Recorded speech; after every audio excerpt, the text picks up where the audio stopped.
Well, first up, a couple of people were expressing their condolences to Superintendent Clunis. Give us the update on what exactly has happened. All right, as you are aware, some time ago, about 3 weeks ago, there was an incident in Spanish Town, St. Catherine, where 4 of our officers were shot. 2 died on that particular day. Superintendent Leon Clunis was hospitalized in serious condition. For some time, the other officer has been treated. But something happened last week.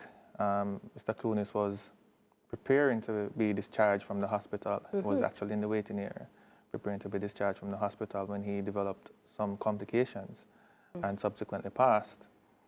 So it's one of those things where we went through a period of mourning, and we were hopeful that at least a light was coming. A little light was coming. So his family was outside waiting for him.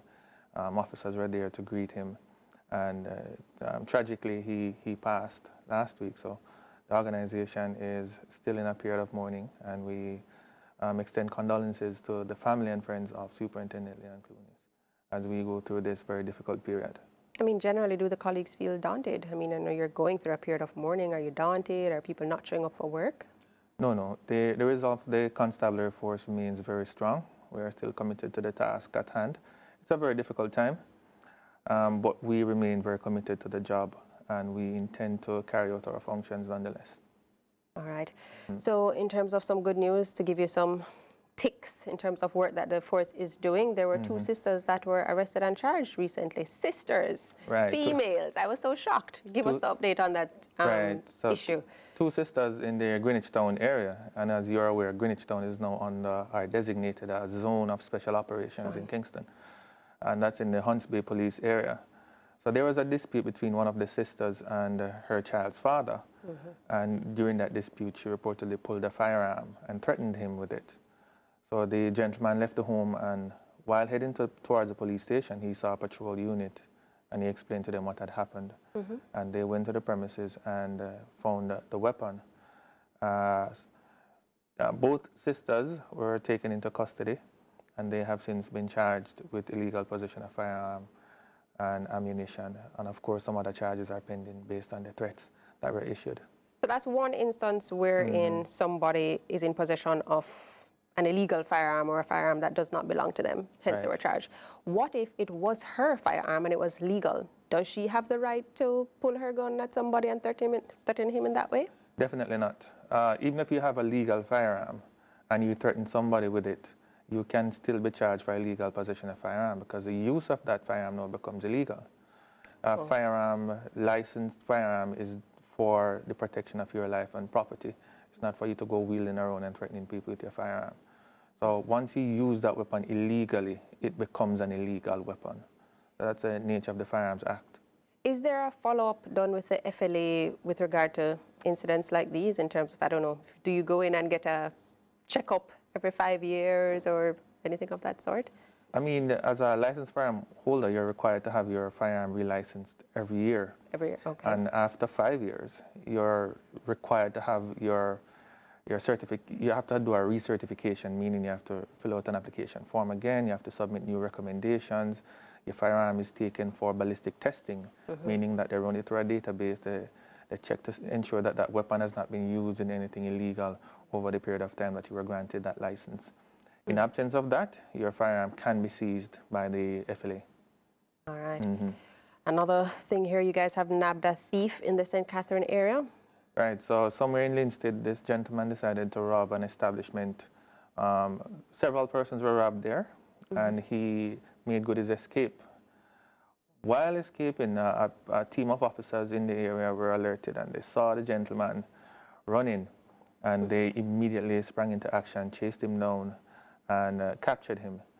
A check of his person revealed that he had a Glock pistol and several stolen items that he took from people at that particular establishment, and that this happened within minutes of the incident happening. So you're telling me within a crowded area, this thief was making his way off and police just observed, so nobody called in and said, hi, man in red and blue shirt? No, man, somebody alerted the police, and they saw the gentleman, they gave chase and they caught him. So it goes to show that our officers, while while we get a lot of flack sometimes, we are doing our jobs. The gentleman didn't challenge the officers in a firefight. He didn't resist. Thankfully. And he was taken into custody without any shots being fired, without any incident.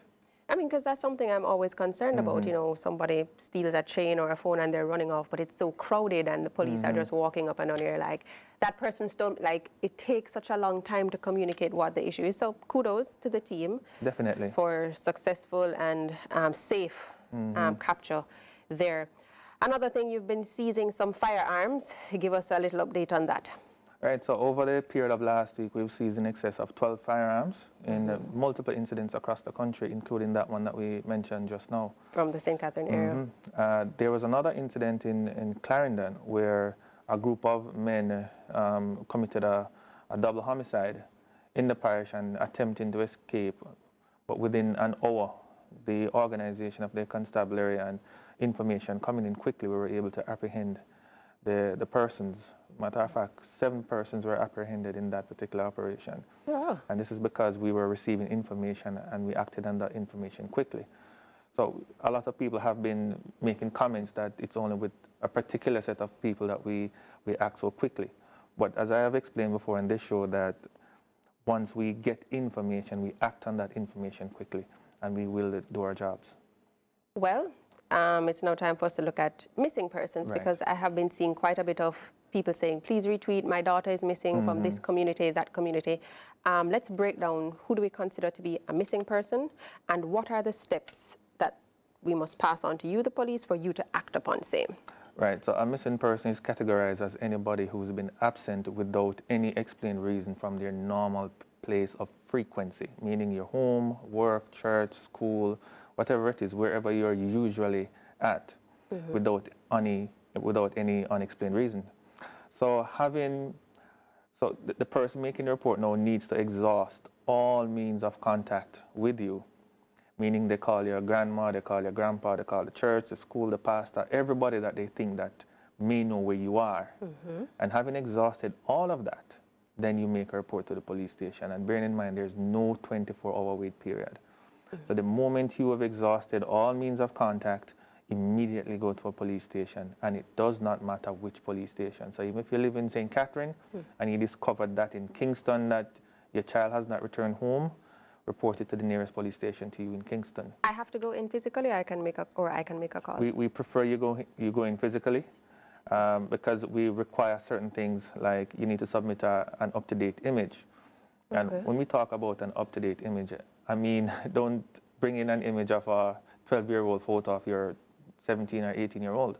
With filters and 2 hearts on the side. And chances are that the features on that individual would have changed over a period of time, meaning that it might look completely different, or there are some variations in how they look at that point. So we require that you submit a recent image. It does not have to be a physical image. It can be a digital image. So we have systems in place that we can accept via email or via WhatsApp.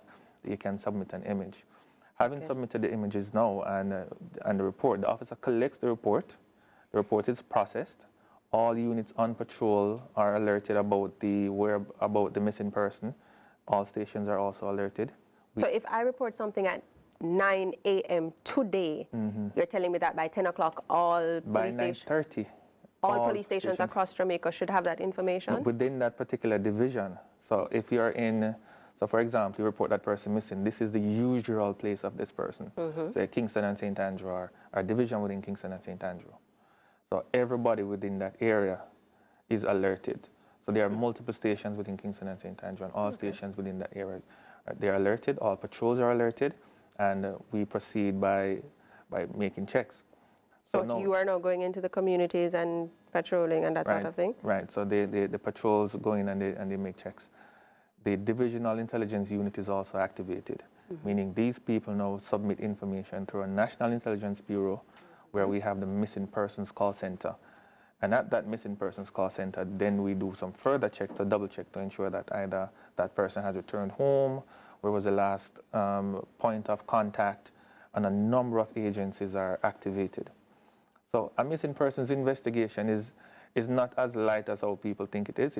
It's very resource intense, meaning we expend a lot of resources to investigate one missing person. So at what point do you say, well, this person just can't be found, case closed, and give the family some time to just say, well, the body, we cannot find the person? We never give up on a missing person. So once the investigation is open, until we find that missing person or some indication that that person has been found, the case remains open, and the same procedures continue. 5 months, 1 year, 1 year, 10 2 years later? Yes, we're still looking. Unless we have information to suggest otherwise, we will continue to look for that missing person. Well, a very prominent case, and we still have not found a body or had some finality to it, is Jasmine Dean. A lot of people are still concerned. They're saying 3 months plus now.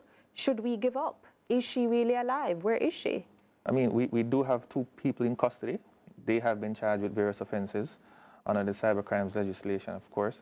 And we are working with the information that's coming in from those individuals. So we are still actively, still an active investigation. We have not given up on Jasmine Dean. We're still looking for Jasmine Dean actively. And as I mentioned, there are a number of units involved in this investigation. So we have the counterterrorism and organized crime investigations branch. We do have our major investigations division. We do have the local detectives looking. We do have patrols looking. We have the cybercrimes unit working with the family, working with the community, working with the police. So it's a very resource-intense operation, and we're continuing this operation because we believe that we are able to carry out a good investigation. What if a viewer watching today has some information but is fearful for their life if they were to pass it over? Do we have, I don't know, some witness protection or, you know, some safe place that we can house somebody if they pass on information to the police? Well, through the Ministry of National Security, there is a witness protection program. It's offered through the Ministry of National Security. And anybody can apply, an officer can apply for somebody to be placed on a witness protection program based on the risk assessment around that person. So if that person decides to come forward and give information, we'd suggest that you give the information confidentially through Crime Stop. But if you wish to come in and you want to be placed on a witness protection program, you come in, the officers make the assessment, they do a risk assessment around that individual, and then make a recommendation to the Ministry of National Security for witness protection. So if somebody has information with regard to Jasmine Dean, where should they call? 311, that's Crime Stop.